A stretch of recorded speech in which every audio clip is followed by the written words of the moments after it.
The Verizon Wireless Samsung Droid Charge was initially announced at the Consumer Electronics Show earlier this year. At the time, the device didn't have a name, but now, at release, the device will be called the Verizon Wireless Droid Charge. The device will be the second 4G LTE Android smartphone in Verizon Wireless's lineup following the HTC Thunderbolt. Is this device worthy of the Droid branding? Is this the Android 4G smartphone to get? Let's take a look and find out. I'm Chungwin for Notebooks.com, and in this video review of the Droid Charge, we're going to first go ahead and take a look at what's inside the retail packaging box, and then we're going to take a look at some of the features of the Droid Charge and then compare it to the HTC Thunderbolt, the first 4G Android smartphone on Verizon Wireless's network. So let's go ahead and take a look at the retail box. The retail box of the Droid Charge shows a very gray slate box with an outer sleeve, which reveals the Droid eye along with the Droid Charge branding. Once you remove the top part of the box, you get the Droid Charge smartphone here on top.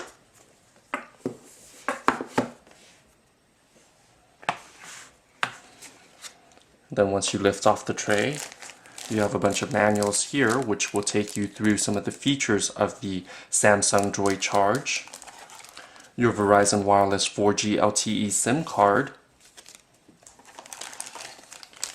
a micro USB to USB charge and sync cable so you can connect this to your computer or to the supplied wall charger, so you can go ahead and charge this way as well once you connect the plug to your wall.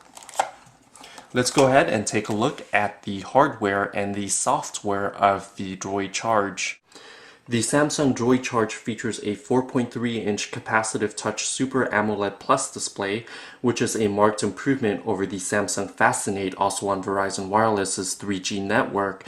That device features a smaller 4-inch display, but the display technology used on the Fascinate is just a Super AMOLED display. With the Super AMOLED Plus display, as you can see here, graphics and text are rendered sharply versus the Super AMOLED display, which renders graphics beautifully with rich, vibrant, and very contrasty colors on the images, but text was a little bit pixelated on the Super AMOLED display. On the Super AMOLED Plus display, it looks like Samsung eliminated the pentile display technology and used for a traditional RGB matrix display, so you do have text quality that's similar to that found on traditional LCD screens. There's also a small webcam here on the front which you can use video chat with. Unfortunately, at the time of launch of the Samsung Droid Charge, the Skype video chat application that Verizon Wireless is working on in partnership with Skype is not yet released, but hopefully that will be coming soon to both the Thunderbolt and the Droid Charge.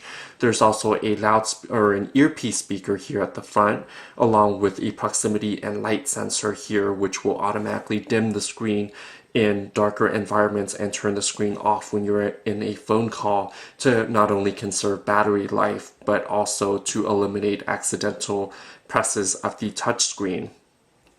On the bottom of the touchscreen, you do have 4 Android navigation buttons. These buttons do light up, and they are actually physical buttons, unlike on the HTC Thunderbolt, which features just capacitive touch buttons here, as you can see on the Thunderbolt. On these buttons, which users of the Motorola Droid X will appreciate, you do have to push in on the buttons to activate the features. Unlike the Droid X, these buttons are a little bit softer and less stiff to push, so you won't be suffering from finger fatigue when you're trying to push in on these buttons. On the sides of the device, beginning on the left-hand side, you do have the volumes up and down button here, a micro USB charge and sync port. On the bottom here, you have a slot here to pry off the back battery cover along with the microphone. And then on the right hand side, you have a covered HDMI port, which you can go ahead and pry open with your finger to reveal the HDMI port, where you can connect the device to an HD TV. The power button is on the top right hand side opposite of the left hand volume buttons, and on the top you have just the 3.5mm earphone jack.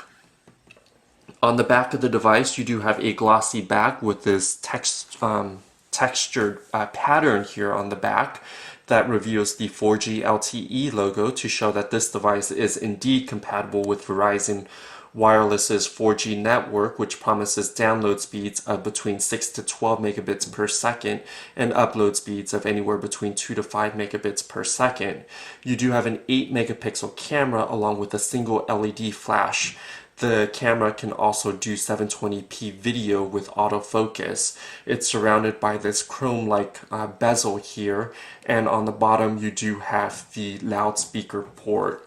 To pry out the back battery cover, just put your fingernail in the notch here and just lift out the back battery, which reveals a 1600 milliamp hour battery on the back, along with a micro SDHC card slot and also Verizon Wireless's 4G LTE SIM card. The preloaded micro SDHC card is a Samsung 32GB card slot or card.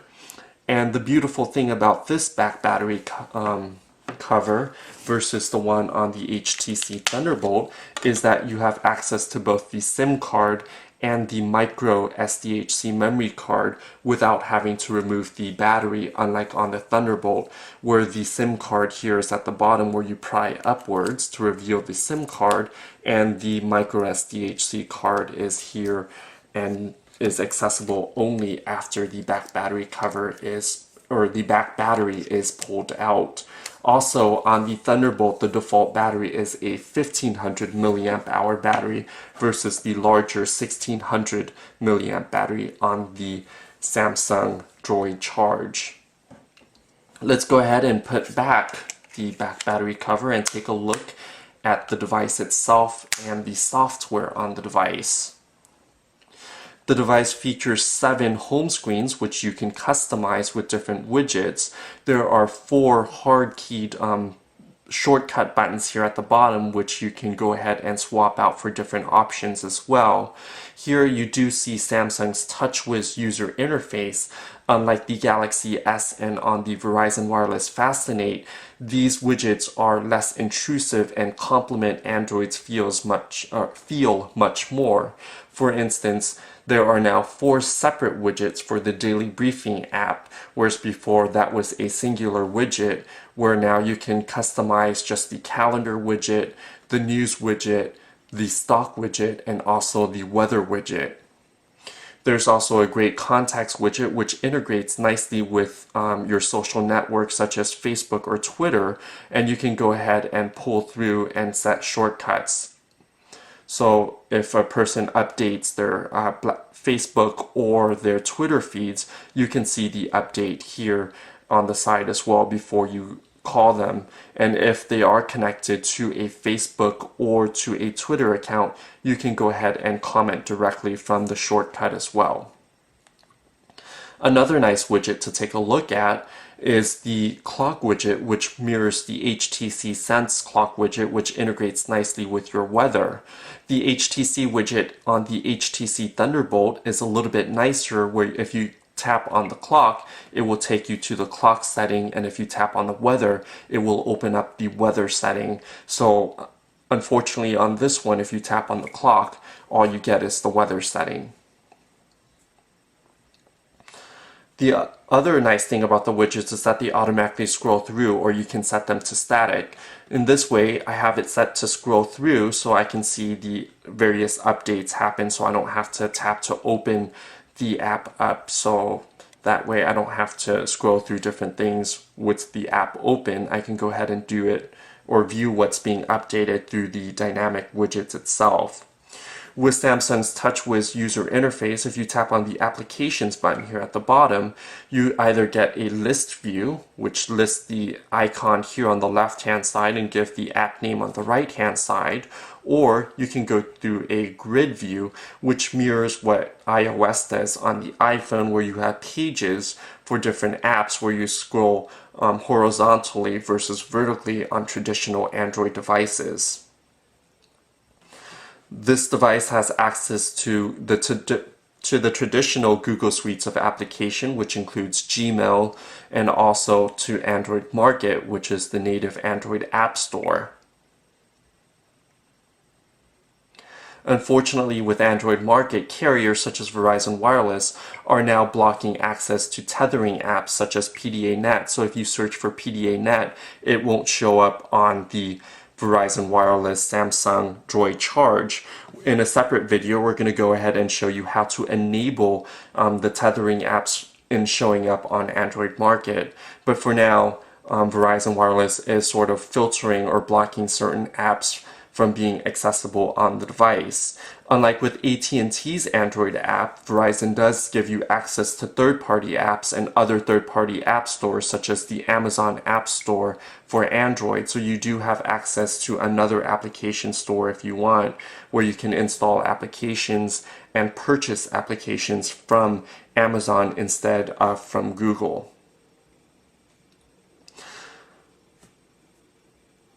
So this is a quick look of some of the features of the user interface. The device does feature Android 2.2, which does give you access to Adobe Flash 10.1 and 10.2 for Android.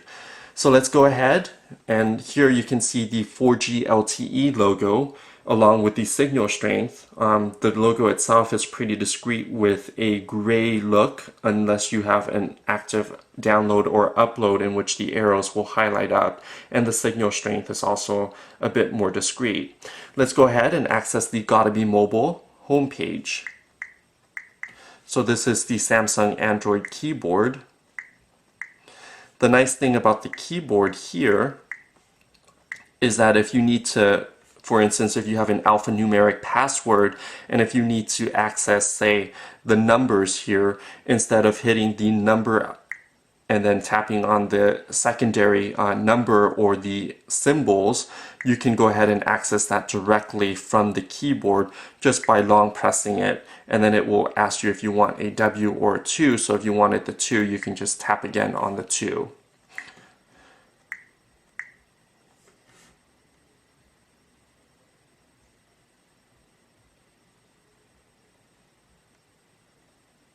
So this is the mobile page. We're going to go ahead and scroll down to see if we can access the full desktop view.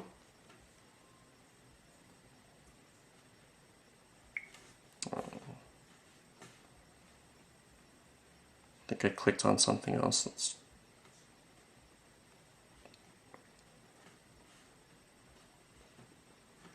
switch to regular theme.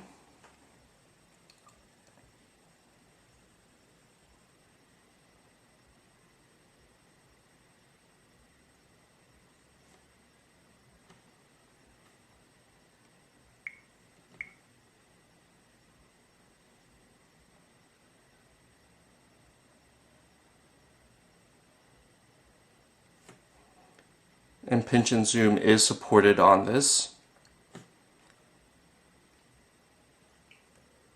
And you can go ahead and double tap to zoom in, and as you can see here, our flash ads are playing.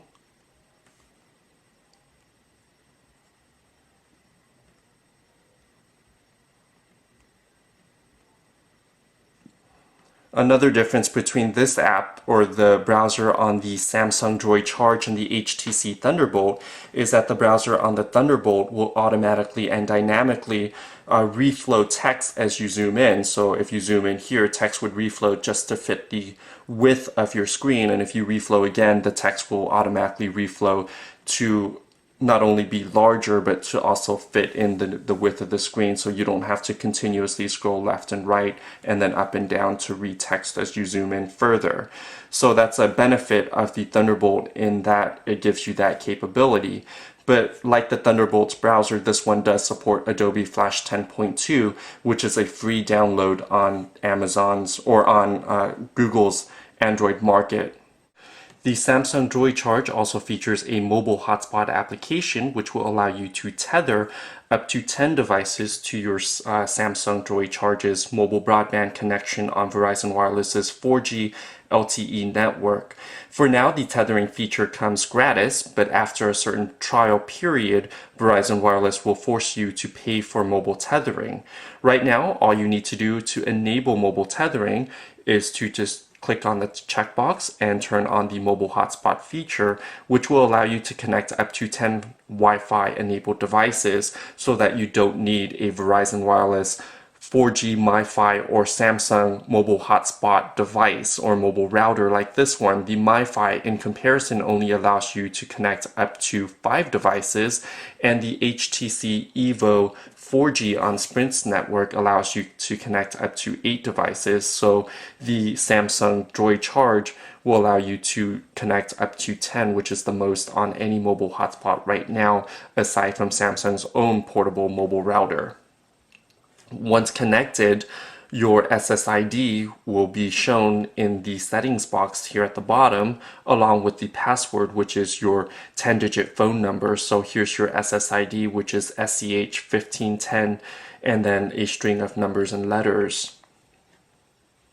The other thing to point out about the Droid Charge is the camera. Samsung did a great job with the camera user interface, which is pretty much what we've seen on the device's Galaxy S or the Samsung Galaxy S series of device. There's a tap to focus feature on the camera interface. We're unfortunately a little bit too close to the device that we're trying to focus on right here, but you can see that the MiFi logo here is very in focus. To access various different settings, here you can swap to use the front-facing camera instead of the rear-facing cam. And then you can also turn on or turn auto flash to automatic. By default, flash is set to off. And then you have a number of settings here, including outdoor visibility, various focus modes and mechanism, including face detection. There's a scenes mode, which will allow you to select from various different scenes, including portrait, night, landscape, sports, indoors. There's a beach and snow for areas where there's a lot of sunlight and brightness, a nice sunset mode, fall color to accentuate the autumn reds and browns that you see in oranges. There's also a text mode, so if you want to scan a document, that would be the way to go. A firework mode. There's backlight and also a candlelight mode here in the camera setting. The device will allow you to have pictures up to 8 megapixels, or you can choose a wide 6 megapixel format, which eliminates the 2 sidebars here and will give you a wider image, as you can see here. And you can also adjust the white balance as well. You can also have different effects to choose from, including negative, or you can choose sepia and then black and white for a more classic look. You can also select your metering and enable anti-shake, auto contrast, and also blink detection so that you're not taking a picture when someone's blinking, which will go just perfectly with the face detection on the camera setting. You can also add guidelines which will help you center the picture, and also if you want to review the picture after you take it to show you a preview of what you've captured, you can also enable review. And then there are various shutter sounds that you can have.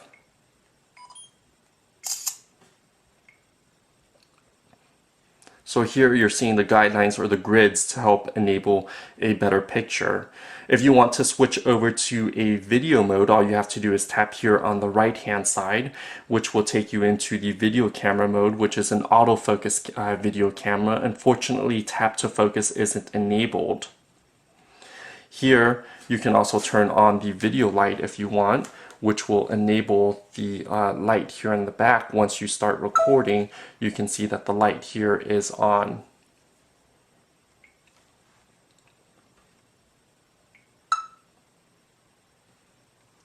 And let's go back to the video camera and see what settings are available. Again, you can select a timer if you want the video to start recording. Unfortunately, this doesn't have a tripod mount, which would have made it perfect for the timer. And you can also adjust resolution. It supports up to 720p resolution. And there are various video qualities. different effects that you can choose from for video.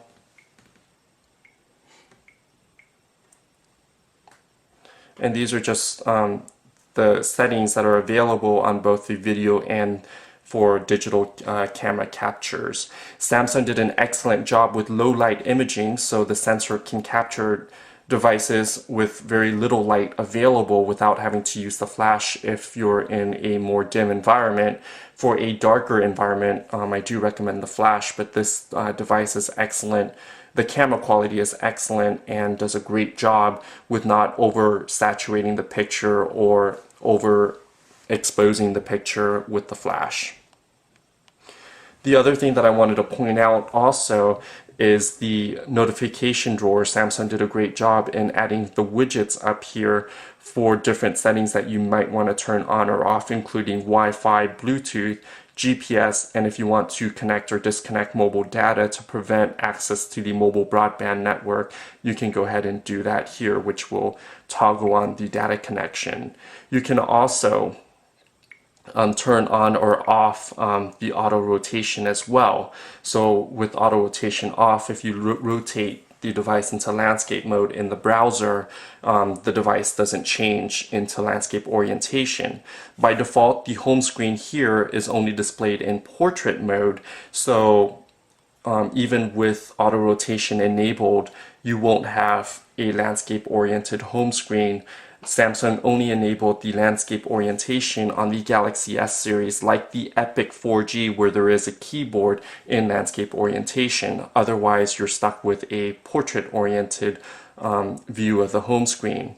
Another issue that I wanted to point out here is that there is a little bit of lag with the 1 GHz single-core Hummingbird processor, which as you can see, if you're flicking really quickly through the home screen, you're seeing a little bit of lag, whereas on the 1 GHz Qualcomm processor, which is also a single-core processor, on the HTC Thunderbolt, you can see that there isn't as much lag and the device moves through pretty quickly even when you're flicking pretty fast, versus on the Samsung device where you're seeing a little bit of lag here. Let's go ahead and wrap up the video with some of our concluding thoughts about the HTC Thunderbolt and also the Samsung Droid Charge, and compare the two devices and some of the similarities and differences in the two 4G LTE smartphones for Verizon. For now, the decision for most smartphone owners on Verizon Wireless's 4G LTE network, the choice between a high-end smartphone right now is narrowed down between the HTC Thunderbolt, which is the first 4G LTE Android smartphone out of the gate on the carrier's network, and also the Samsung Droid Charge. There are many differences and similarities between the two devices. Let's go ahead and see some of the similarities, including a large capacious 4.3-inch display on both devices, as you can see here. But the devices use different screen technologies. For instance, the HTC Thunderbolt uses an LCD screen, whereas the Super AMOLED Plus display is employed on the Samsung Droid Charge. On the back, both devices feature an 8-megapixel camera along with 720p HD video recording. The HTC Thunderbolt features dual LED camera flashes versus a single LED flash on the Samsung Droid Charge. On the front of the device, you do have a front-facing web camera for video chat. Unfortunately, at this time, the Skype video chat application isn't available for either devices, but that's up to Verizon Wireless to release now that Skype has finished its testing of the application. Also, on the HTC Thunderbolt, you don't have an HDMI port to connect to an HD TV, whereas there is an HDMI port here on the Samsung Droid Charge. There are also other similarities between the device, including a 1 GHz CPU, which is a single-core processor on the Samsung Droid Charge that's employed by Samsung's own Hummingbird processor, whereas on the Thunderbolt, HTC uses the Qualcomm Snapdragon chipset. Both devices feature Android 2.2 Froyo, along with support for Adobe Flash 10.1 and Adobe Flash 10.2. There are also some differences, such as the speaker on the HTC Thunderbolt is a little bit louder than the speaker on the Droid Charge. On the Thunderbolt, you do have this kickstand, which is great for setting the device up on the table, which offers a convenient viewing angle for watching videos on the device or just using it on your desk as such. On the Droid Charge, you do have a lighter device, which is about an ounce lighter or over an ounce lighter than the HTC Thunderbolt. For users of the Samsung Galaxy S device who were complaining about the device feeling a little bit too plasticky, Samsung did use similar plastic build quality on this device. However, it does feel solid. It's just a lot lighter, so the look of a massive 4.3-inch display and the lightness is a little bit deceiving to the user once you pick up the device. The HTC Thunderbolt uses a matte finish on the back, which gives it a more solid and kind of a more rugged build quality, especially with the heavier weight. Also on the Droid Charge, you do have this little hump on the bottom, which helps elevate the device off of a surface once you place it on a table, so that the speaker sounds a little bit lighter and less muffled. Also, there's a little bit of a contour along the edges, which makes the device appear a lot slimmer than it really is. Without this back hump, the device is actually about the same thickness as the HTC Thunderbolt. The device does feature an excellent display with the Super AMOLED Plus display, which offers excellent indoor and outdoor visibility and readability under direct sunlight. I didn't have a problem reading the display under the bright California sun. What I do, however, have a complaint about is that, like Super AMOLED and regular AMOLED screen, the screen's a tad on the bright side, so if you're in a dimly lit or even a dark room, you'll make sure to want to turn down the brightness. Also, with color saturation, users will notice that color is a little bit on the oversaturated side. However, if you can see on the background here with the pure black, you do have very rich and deep blacks on the screen. So if you're watching a darker movie, it's going to really look great on this device. Another thing is that whites were rendered in a pure white color and had a little bit of a bluish green tint to it on the lower brightness settings. So that's a little bit of a flaw with the screen, or a little bit of a con with the screen. However, the screen does offer other excellent attributes, including great outdoors visibility. And with the AMOLED technology, if you're viewing things on a black background, only the colored and the white pixels are actually lit up, so you're actually saving a little bit of energy if you're having a dark background with either white or colors on top. Additionally, the other thing that's great about the Droid Charge is that the Navigon application does work on this device, which is one of my favorite GPS applications for navigating. On the HTC Thunderbolt at this time, I'm not sure if it's the Qualcomm radio or the GPS chip employed in the Thunderbolt, but Navigon does install but doesn't open up properly, whereas on this device it does open up and you can get a GPS fix in quite a short period of time. Right now it's showing that we're indoors and there's the red bar is showing that there isn't a fix, but give it a few seconds and you should be able to see a GPS fix with Navigon, which works fine on this device. The one feature that HTC Thunderbolt users will probably want to notice is that with the HTC Thunderbolt, users were complaining about battery life. In typical daily use, I've experienced probably 5 to 7 hours of battery usage with moderate emails, light phone calls, and just light web browsing. On this device, I'm able to last a whole day before requiring me to go back on a charger. So the screen and the device is 1600 milliamp, which is 100 milliamps more than the HTC Thunderbolt, does help to create a better battery life that I can go a full day without recharging. Overall, this device is $50 more expensive and is one of the most expensive devices with its 32GB memory card pre-installed, which retails for $300 on Verizon Wireless currently with a 2-year contract, whereas the Thunderbolt's $50 cheaper at $250. Whether you choose this device or the Thunderbolt depends on various minor preferences, including kickstand, a better loudspeaker in my opinion on the Thunderbolt, although this is plenty loud, HDMI on this device, and also battery life, which is a big factor. In all, I would recommend the Samsung Droid Charge based on battery life and the great screen, which rivals both AMOLEDs in terms of color saturation and brightness, but also LCD screens in terms of text readability.